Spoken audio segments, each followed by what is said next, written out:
how our politicians will carry themselves, how they will behave, how they will steer the country forward.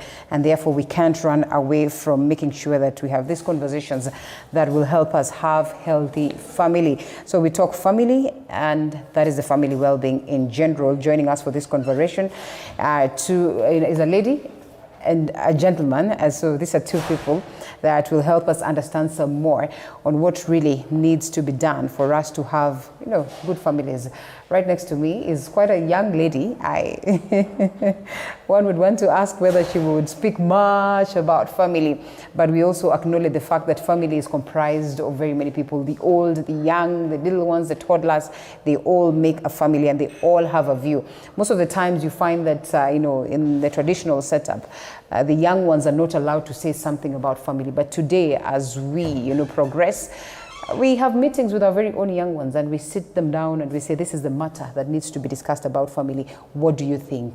And the beauty of it is that their views will always be incorporated in the final decision. And so Mary Mordecai, who's a social development officer, is here with us to discuss that, as well as Executive Director, Transform Nations, that is Simon Mbevu. Lady and gentlemen, thank you so much, because I'm used to hosting lots of gentlemen every day. Karibuni sana for this very conversation. Family. At this young, tender age, and I am assuming that you are young, what is there, first of all, to discuss about family on your very own perspective? Okay. Family is the basic unit of any society. And without family, we cannot be human beings. Right. So family begins before anything. That's why even the Constitution of Kenya, Article 45, recognizes the family as the basic unit and the basis of any society. So that's why it's very important to always bring the issue of family ahead. I am a little bit worried on whether we understand what family is in this time and age, where you wake up in the morning and our little understanding of family was that it could be nuclear and extended. It was father, mother, and children. But today we have different forms of, ways of what people would want to refer to as family. Do we still have a clear line and clear understanding as to what family then is? And perhaps could we get that definition from your end? Yeah. Well, I think why this conversation is very important is because this is an international week where families are being celebrated around the world. Next week, Monday, is going to be International Day of the Family. Yeah. And so there's a conversation around the world. What's the state of families? I think, as you said, family used to be the nuclear family, father, mother, and children. Yeah. Of course, in some settings, and you had two mothers because of polygamy. A lot has changed over time. We have single moms raising families by themselves, single dads. We have baby daddies, different forms. But really a base family, as she said, is a basic unit where there is bringing up of children, their parents, or there's a parent, and bringing up of children, and there are close-knit relationships, ties between those, where values are passed on, education is afforded the children, but there's close support of one another. I think for me, I grew up in a very large family. We were a family of 10, some number 8 actually, and sadly I lost one of my stepbrothers because we had two families. We have a funeral in a few weeks, in a few days rather. But in this large family, I felt the support. My mom was there, my dad died when I was only 8 in a tragic road accident. And just the support that I felt, that I have my siblings. We grew up together. We have had memories together. We know one another well. There's that sense of intimacy. The place of acceptance, where you're accepted for who you are. That's family. Wherever you go, during COVID, what I realized is when it was dangerous to be out there because of the epidemic, everybody retreated back home to family. Yeah. Where whether you're sick or not, they will accept you. And there's love and there's support and all of that. So Was it there really? Was it there during the COVID-19 times? You know, most of the programs I hosted at that time, or I mean during this period, and I'm glad that the World Health Organization officially said or declared that, you know, we as the world are, you know, COVID-19 free zone. It kind of felt like, you know, people have detached themselves from the family unit, that, you know, now COVID brings them back together. They don't even know where to begin. It is fights here, fights then. Reports, you look at them and they indicate that, you know, cases of divorce were on the high, because then really people could no longer, you know, associate with each other as family. It was something foreign, it was something new. Is it because we've neglected family to that level? I would not say we've neglected family to that level, but from our end now as a ministry is during this COVID now, we have a family policy that we have drafted, and this family policy addresses issues that touch the family. It has 10 thematic areas touching around marriage, touching around parenting, family education, family health. All these addresses issues to do with family. So during COVID, we also found out that there were so many violence within the family. So therefore, we resulted to have a program around parenting, because it's from this COVID that we learned there was family resilience wasn't existing then. Therefore, we came up with a program. And that program is the National Positive Parenting Program, because we knew that once parents are equipped with skills to educate or to have their children together, to keep them, have positive skills in terms of attachment, in terms of relationship, then we'll minimize separations. That's why we were able to come up with this program. And this program is what we are going to launch now during this Day of the Family on 15th, Monday. Okay. Yes. All right. So we're looking forward to that. Do I feel like we are so struggling to program family into a certain way? And could this be informed by the fact that there's been that, you know, feeling of, you know, people detaching away from family? And sometimes, yes, you always go back to this warmth, but because of the activities of life, you are worlds apart, you're on this other side. And so naturally, the human being will find some other set of family in friends, some other set of family in workmates, but the actual original aspect of family then is lost. Yeah, I think that's what COVID also began to show us, that in some ways we have become too busy with other things, that we have neglected that, you know, that importance of family.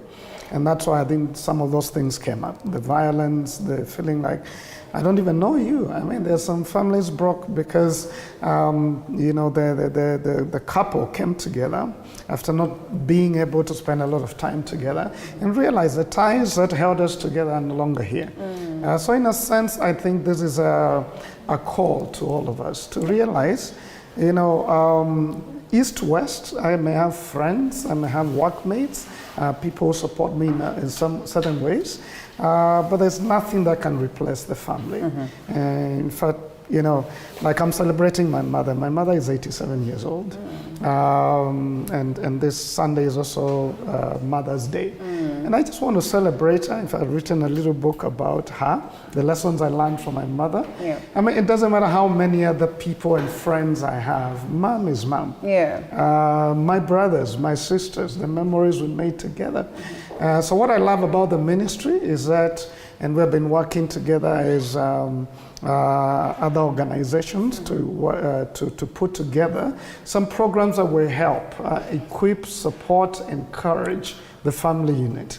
And I'm especially proud of the parenting program that we've put together the last 3 years. And now it's we are preparing to roll it out on positive parenting, because a lot of parents I've talked to, they want to do this well. Yes, they're busy with work. The realities are different. Single moms struggle a lot with finding time and knowing what to do with the boys and stuff. But then these kind of programs that are coming from organizations, but especially from the ministry, is to say, let's support the parents. so they can do their work well and raise up the next generation. Because this Kenya is only as good as what we bring to it out of our families. A lot of values, you know, that we're supposed to bring to the public space, we learn from home. If my mother taught me very well to hate corruption, and it's wrong, and it denies other people an opportunity, most likely I'm not going to play it out there. But if I was taught it's okay to take some things and enrich yourself, again, I believe really the cradle of culture and the values of society is a family. So we need all to work to support that unit through the programs and encourage people to prioritize family. And just alluding to what it is that he says, the aspect of, you know, having a society that is strong, a society that is well balanced, is largely about what then, you know, we bring out of family. I mean, how we manage our families back there. And even in Swahili, they will remind you, you know, you funzwa na mama, you go out to the world and you face the world. So gladly they're saying, can we just have this aspect of charity beginning at home, and then we translate that to society? How well is the ministry, and I'm glad you say that you sit in the ministry, you know, how well is the ministry looking into that? How well are we looking into that as a country? And just how translatable is it? Okay. As a ministry, from the State Department, we have the Directorate of Social Development. The Directorate has mandates, and one of its mandates is family promotion and protection. Under family promotion and protection, we have been able now to come up with the policy that I have told you. Now from the policy, we have so much interventions that we would be able to protect families. So this policy is currently at the cabinet waiting approval, but once it's approved, we will use the policy now to have this intervention implemented to protect and also strengthen the family as a unit. We also have other programs like the psychosocial support program. We have structures from the national government to the county level. So we have officers up to the sub-county level. So these officers have lay volunteer counselors. These are counselors that volunteer to provide psychosocial support skills. And we have equipped them with these skills to be able to support families that have been distressed outside there, children who have no support. So they are being supported from these lay volunteer counselors. So also this program that we are talking about, the National Positive Parenting Program, aims at helping parents to have skills, to have knowledge, also have a sharing experience. Because how available and willing are they for this program? They are there because we have done the piloting, and we've seen the need from this piloting, how parents responded to it, because they availed themselves and they got very much interested during the piloting of this program. They wanted to learn more and more and more. They thought they were doing it best, but they realized that they had some gaps. So from the learnings that we learned from the pilot is that the program was well accepted and people are willing to learn more and more in a positive way. All right, allow us to take a quick short break, and then we come back, expound further on the importance of making sure that as families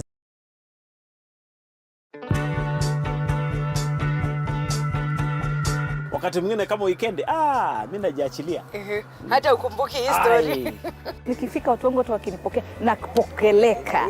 Umeset the mood. Nimeset the mood, naweza kupokeleka. Nikitumai kwamba mzima popote pale ulipo, nikikukaribisha katika kipindi Mfahamu Kiongozi. Jina langu Elizabeth Mutuku. Katika kipindi Mfahamu Kiongozi tunakupa nafasi kutangamana nao kila siku ya Alhamisi kuanzia saa 1:30 kuendelea siku nyingine. Tutapatana papa hapa umjue kiongozi mwingine. Jiunge nasi toka hapa hadi ufuoni mwa bahari.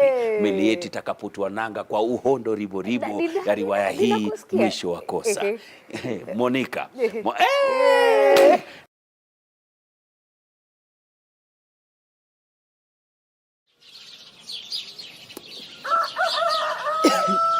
It's early morning in Maralal. Start your morning informed, educated, entertained, and above all, know your country. From the beautiful plains of Samburu County to the skyscrapers of Nairobi, Morning Cafe certainly got you covered. Indeed, a beautiful place to watch and certainly a moment of understanding and knowing your country. Indeed, to the remotest parts of every county. Join me, Linda Alela, every weekday from 6 a.m. to 9:30 a.m.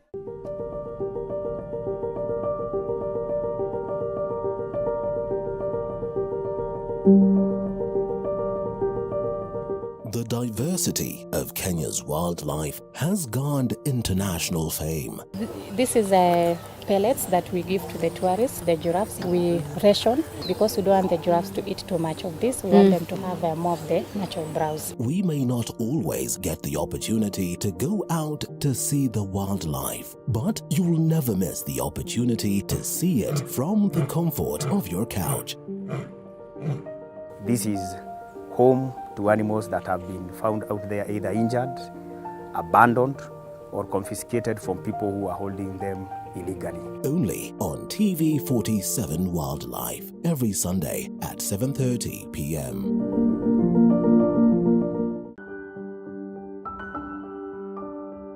Disability is a club that anyone can join. I live with special needs. It means I have a limitation. There are things I can't My brother was at to do personally myself. And in our journey to talk about disability, we tell the stories of those with disabilities and even sit with specialists to understand what it means for those affected directly and indirectly. Everybody's life, mine has also been faced with ups and downs. If it becomes a self-stigmatized thing where you feel like you are judging yourself too harsh, you blame yourself, and you perceive that it happened because you failed. Join me, Zainab Mohammed, on Beyond the Limit every Saturday at 7:30 p.m.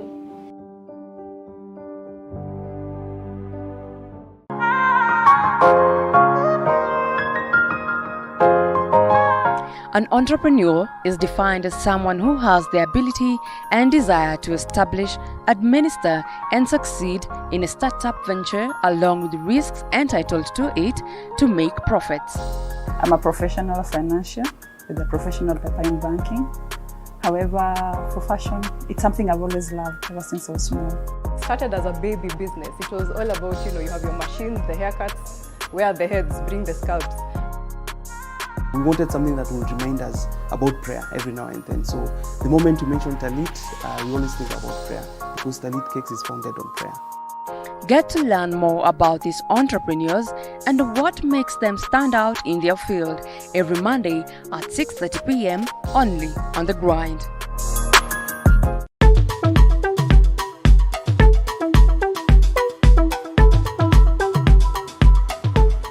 The Realtor, this is where we travel, move far and wide just to make sure that we bring you what it all entails when it comes to matters real estate. Buying off plan is the best thing that you can do because it gets to be a journey that is even affordable and flexible. Visit there, go down, go see what kind of production they do, what varieties do they have, what kind of preferences do they have. Quality assurance is supposed to be a way of checking that the materials have really gone through tests as required. The Realtor, every Tuesday at 6:30 p.m.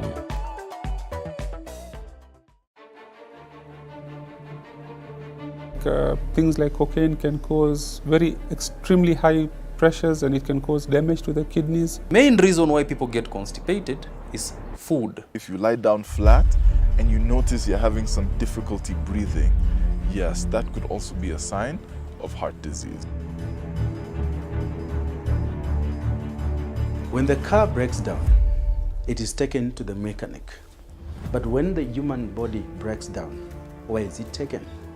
This is why the Body Garage exists.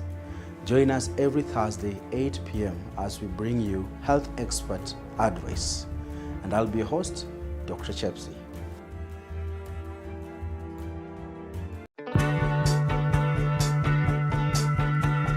Wakati mwingine kama weekend, mimi najiachilia. Hata ukumbuki hii story. Nikifika watu wangu wakinipokea na kupokeleka. Umeset the mood. Nimeset the mood. Naweza kupokeleka. Nikitumai kwamba mzima popote pale ulipo, nikikukaribisha katika kipindi Mfahamu Kiongozi. Jina la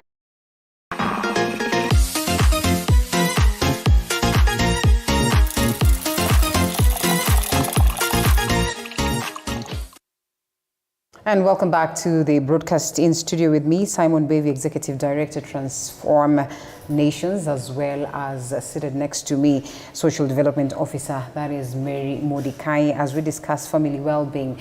And having spoken of our experiences and what we all generally think and understand family to be, I think it's important that we now get to the nitty-gritty aspect of well-being and perhaps understand just what exactly is well-being in this case, because Mordecai, most of the times would say that there's no manual to just running one's family, that in the dad's wisdom, he sits down to manage the family, but also there's the mother and so much. So but then listening to what it is that Mordecai speaks of, it appears as though, you know, we are now getting into a space where we are aligning forms and ways and policies as to how family should be run.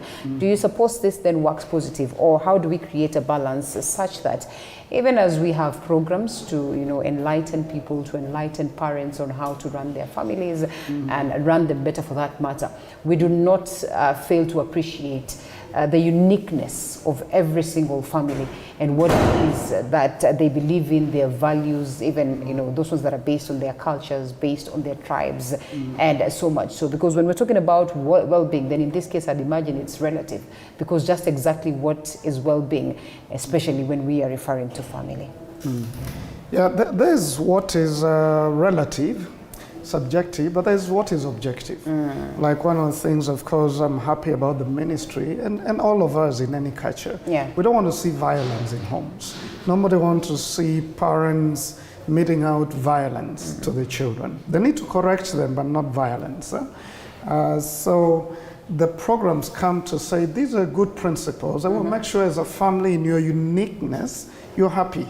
You're living well, that no one is hurting the other. Yeah. Whatever your culture, whatever your values, whatever your beliefs, that they're general principles that need to help us live well.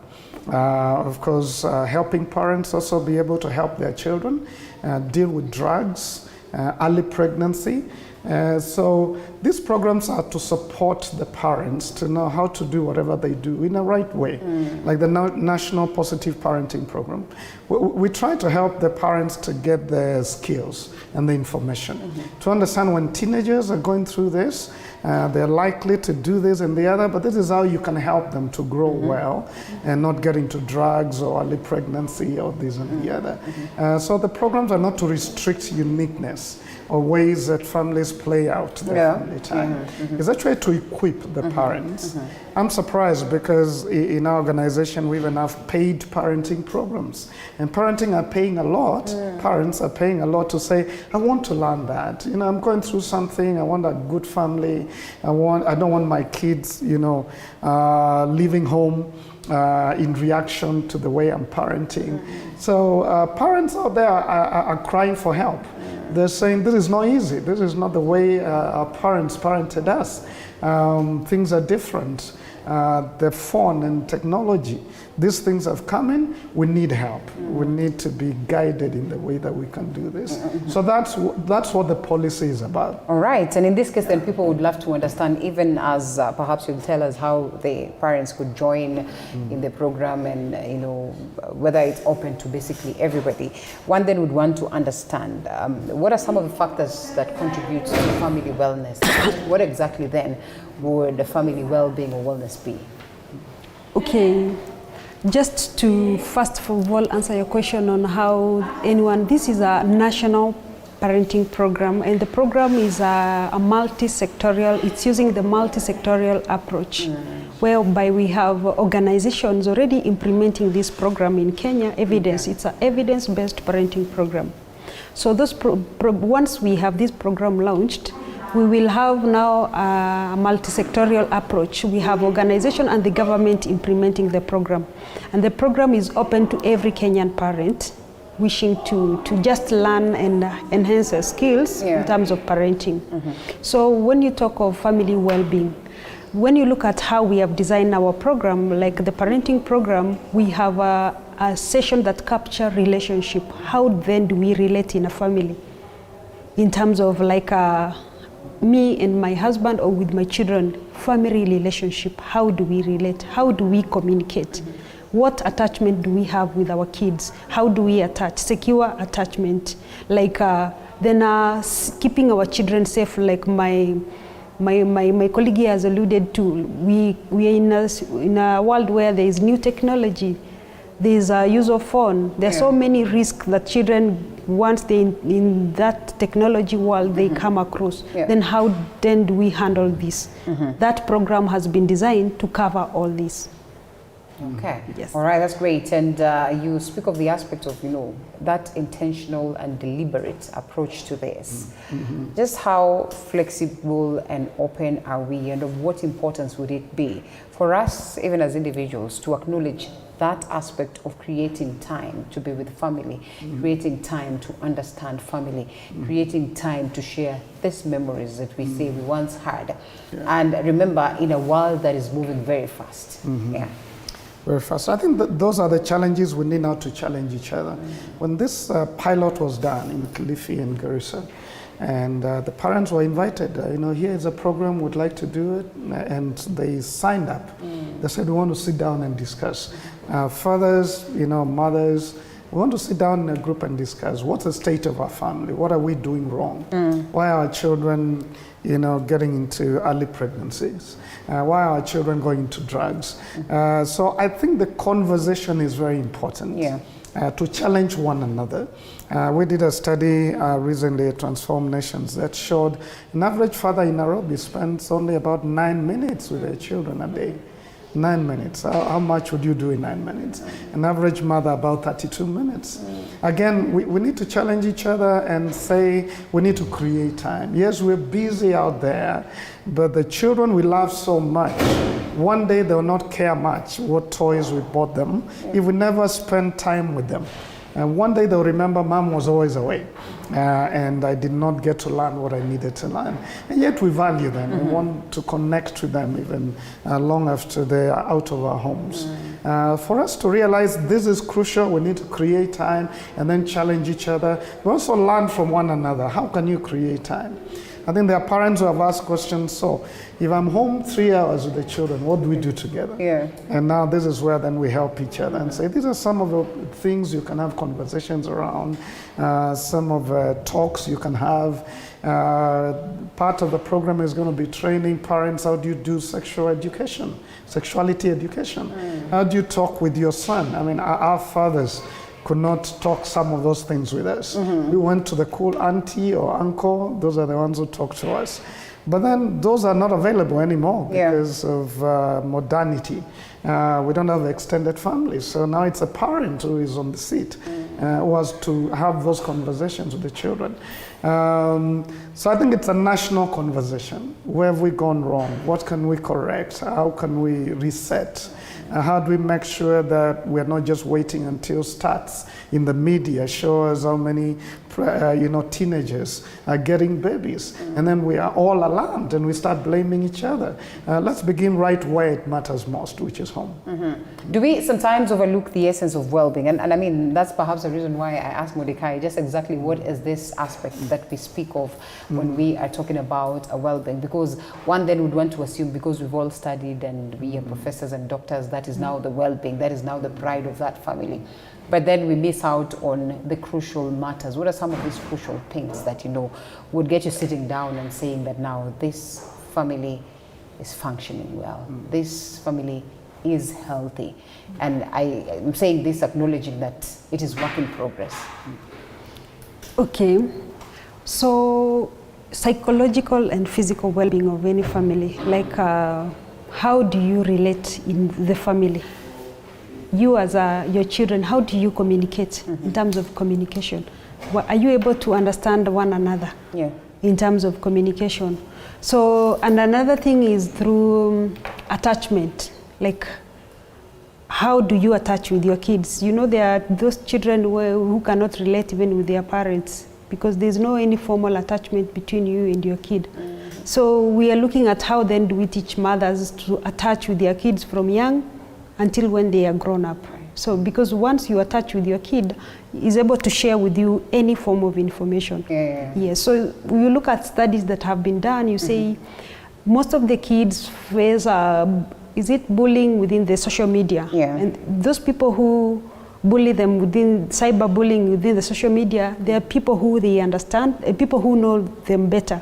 So then how do we help parents to understand how to regulate all these within the family household? All right. Maybe just to add something there. I think what you're saying is a family is functional if the relationships are working between children and their parents. That there is no fighting and detachment and children running away, that the relationships are working, that we can sit down and have conversations about things. Number two, we are saying when there's happiness, that we're not fighting each other, there's no violence, there's no calling each other names, there's harmony, that we can work together. And number three is to ensure that what the children need for good, growth and development is available. And part of that is what she's saying, the psychological. They need affirmation, they need love, they need acceptance, they need to be educated, they need to be given the skills to survive and live life well. So preparing the children to live well beyond the family. So if relationships are good, there's peace, an environment where everybody can flourish and grow and become what they need to become, and then a preparation for life beyond. To me, that's a function of family. Whether the father is there or not, the mother is there or not, because as we said, the structure of family has changed quite a bit. But as long as relationships are working and the children are being developed well and there's no violence and there's protection for the children, then that's the kind of family that we want to see as a nation. All right, then most of the people would want to say that we are enrolling in this program. We want to understand just what are the modalities of enrolling, what to get, over what period, of what importance, who are involved, how is the government and the ministry working around this to make sure that, it is a successful program. Perhaps to speak to those ones that would be interested to join in. Okay, the National Positive Parenting Program it has documents whereby we have a training manual. We train parents, and we have facilitators who are trained to train parents. And the session takes, we have 15 sessions within this training manual, from session 1 to the last session. So the session every session takes 2.5 hours in 1 week for 3.5 months. So we have a group, each group contains 24 parents who are taken through this session from session 1 to the last session until they graduate. So the program is currently we are now launching it. So once we launch it, we plan to scale it up to other counties. And it is a multi-sectorial approach. It's not something that is done by the government alone. We also have other stakeholders who are willing to also roll it out. So it's something through a multi-sectorial approach. It's open for anyone that would want to impact this knowledge and values to parents of Kenya. Simon, so where do you come in now? Well, now at Transform Nations, we've been doing other programs on parenting, but then I've been part of a technical group that has been working with other organizations, faith organizations, NGOs, just different organizations concerned about the family. So we've been working with the ministry for the past 3 years. We put this manual together, which we feel covers a lot of what parents need in the country, and how we come in as the other organizations beside government is that we're going to be working alongside government to roll out this program around the country. And the places where we work, like for us, we focus a lot on fathers and helping fathers engage well with the children. So we want to use the manual because we're now just beginning to roll out, to go to different places and use it to train as well. the schools and other places where they're beginning to have talks on parenting, then they're going to have a guide through this manual where they can guide them. So I think this is our call as a nation. To me, I'm very proud of us as a nation. Yeah. Very few nations on earth have a national parenting program where yeah. we say these are good conversations we can have. This is guidance for everyone who needs help, and we can improve our families. Eventually, what we want is to see the strength of a family unit in Kenya. Promote and support what we want to achieve politically, economically, and otherwise. If we are weak down there at the family level, these are the goals and dreams that we have are going to crumble, you know, because of our weak foundation. I'm sure there is that, you know, excitement about Monday, and perhaps there is a special program for Monday. Okay, for Monday we are celebrating the International Day of the Family. The International Day of the Family was, it's a UN day, which is recognized, and it's normally celebrated every 15th May, every year. And the reason why we celebrate, we just want to create awareness about the importance of families and the changes that families go throughout. Not in Kenya, but globally. Then this year we have a theme, and the theme is demographic changes and family well-being. We would want to see what impact has demographic changes have on families. So we are looking at that, but in relation to that, we'd also want to launch this program now that we have been able to develop. Now, during that day, we will be also looking at the theme of the year, which is demographic changes and family well-being, but at the same time, we'll be officially launching now this program so that we are able to roll it throughout the country. Yeah, and there are those who may not be able to come to the function, but we're going to be all over social media. So there's going to be a function where and when? Monday, yes, where? Okay, the function will be held at Kenya Institute of Curriculum Development, KICD, from 8 a.m. to 2 p.m. Okay, yes. And it's open for everybody? Well, this is special. Yeah, it's for the invite. That is okay. But you'll be online, and I mean, we appreciate the digital world, yes? Yeah. So the online conversation, I think throughout the week, there are these conversations in different media. We are here, and there are others in different places. And the call is, let's talk about this. Monday is only a beginning of a rollout. And as we have the conversation and begin to hear now in different parts around the country, through the structures of the ministry and the county governments, that when parents hear about this, that they will come in and realize it's a good program. It's not forced. It's willing parents, but it's to equip us and encourage us to do what we also want to do so well, but being just encouraged by government. So I think, to me, thanks to our government for this initiative, and I'm excited in coming alongside to see it happen. That's good. Of course, thank you so much. It's quite a great initiative. I will tell you for free, most of the people will feel like, you know, there's that gap that really needs to be filled, or perhaps there's that thing that we need to revive and spark about family, but we all do not lose hope. We keep soldiering on. I see you have a book, or that is just for your own use? No, this was just for my own use. Part of the books we write as Transform Nations, mentorship little books. So this is like for boys. All right. We do a lot of boys mentorship, so I just carried. So we have for teenagers, and then we have for preteens, and then we have for 7 to 9. As also the 7 to 9, we call them foxes. The one called fox, and then the 10 to 12, we call them tigers or tigresses. So 7 to 9 age, in terms of 7 to 9. Yeah, so just different topics, the ones that they are struggling with, including sexuality education, technology. You know, I think we just need the empowerment. And when children have these booklets and they're able to look through it and then now discuss with their parents or mentors or other people. Okay.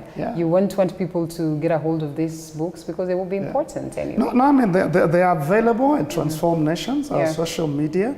A lot of people order them through that.